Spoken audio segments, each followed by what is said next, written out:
It's iPhone season, everybody. So listen, rumors have been out about the iPhone 14s for some time, and if you know this channel, I only really talk about the cameras. So in this video, I want to talk about what I am looking forward to in tomorrow's event, what rumors of the iPhone 14 I hope are true, and some curveballs that I would love to see, because last year I called out how I would love to see ProRes in an iPhone, and they're my biggest wish list. This I definitely don't think is gonna happen, is if they finally released a pro format for video recording on a phone. Apple makes ProRes. I can't imagine it would be terribly complicated for them to integrate a version, maybe like ProRes Lite or something.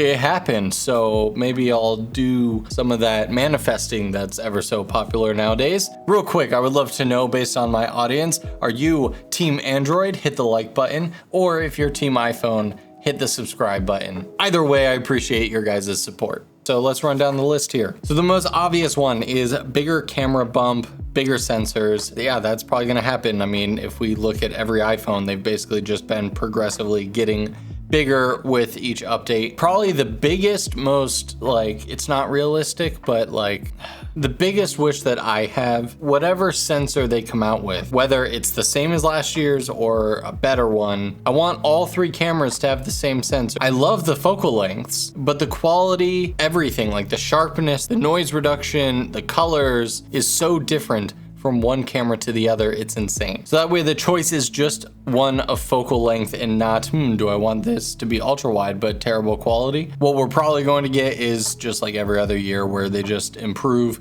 each focal length a little bit, and then talk about the main sensor, which is rumored to be a 40+ megapixel sensor. I definitely think it is time to get past the, 12 megapixels that they're currently on. I think they've squeezed as much refinement and quality out of the 12 megapixel sensor that they could have. And in this day and age, the competition has so many megapixels that it's ridiculous, but more megapixels is good. I think it goes without saying, as long as those more megapixels don't sacrifice quality of anything else, because if you take a really small sensor and you have a lot of megapixels, that means really small photo sites, and that can turn into bad low light performance.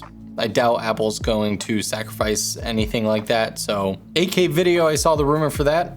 I'm down for that. I'm down. Shooting 4K ProRes has looked freaking awesome. I won't say no to 8K. Again, it's probably gonna hurt the low light performance. It's probably only gonna look somewhat decent in perfect lighting scenarios. But dear God, if they truly allow for 8K and ProRes, like ProRes HQ, that's gonna be like 10 gigs a second data speeds, which definitely makes the next rumor true, where they'll up the storage to 2 terabytes. I can definitely see that happening. I have the 1 terabyte, and for those of you who's saying like, who needs 1 terabyte on a phone? I do. Okay, I need 2 terabytes. I'm at like 800 or 900 gigs, and that's after cleaning off some ProRes footage. Now I have 2 kind of out there, out of the box thinking ideas that I'm just going to, again, I'm gonna manifest. The first one is ProRes Raw. So we saw that ProRes is definitely possible. They released it, it looks amazing, but ProRes Raw would add the element of being able to give some post controls where, after the fact you could change ISO, white balance, you'd get a lot more control over exposure. It would just, that'd be like next level pro stuff. And it's Apple's patents, right? They own ProRes, so why not just throw ProRes Raw in there? I don't actually know how the file sizes compare between ProRes and ProRes Raw, but I think they're somewhat comparable. Tell me in the comments if I'm wrong. And now I want to tell you about the most far out idea. They could definitely do it, and it would be awesome. I really want to set the proper mood for telling you about this crazy idea. And in order to do that, I need to take a walk. Much better out here. Now I can find a good track to tell you about my awesome iPhone 14 idea, thanks to today's sponsor, Soundstripe. So I don't know about you, but one of the most frustrating part about video creation is once I get everything edited and everything's looking great, but now it's time to add music. And I hate sitting in my dark basement trying to find music for hours on end. I like feeling inspired out in my daily life, and that is where Soundstripe really comes into play, because of course you can search on the computer. You know, they have a very nice website and interface to do that, but I much prefer using their brand new apps, which is now also on Android. They have released it, and so for both iOS and Android you can download the Soundstripe app. You can check out their entire catalog, you can create playlists, you can actually download the music files straight to your phone, and that way you can easily send them to your computer, so that way once you need to finish your edit, you can do that. So to learn more and save 15% off your purchase, head down to the link in the description. Thanks again to Soundstripe for sponsoring this video. Okay, so now to the idea. Hear me out. First party creator kit.